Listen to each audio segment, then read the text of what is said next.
Welcome back to our Windows 10 tutorial series. In this video, we'll walk you through the steps to change the game background recording length in Windows 10. By adjusting this setting, you can capture your gaming moments for the desired duration. Let's dive in. Step 1. Press the Start button located at the bottom left corner of your screen. Step 2. From the Start menu, go to Settings. You can do this by clicking on the gear icon. Step 3. In the Settings window, click on Gaming. Step 4. Within the gaming settings, click on Captures. Step 5. On the left side of the Captures page, you will find the Record This section.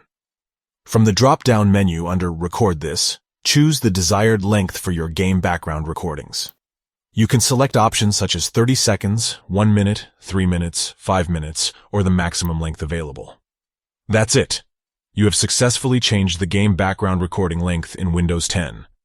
Now you can capture your gaming moments for the specified duration. If you found this tutorial helpful, please give this video a thumbs up and consider subscribing to our channel for more Windows 10 tips and tricks. Thank you for watching, and we'll see you in the next video.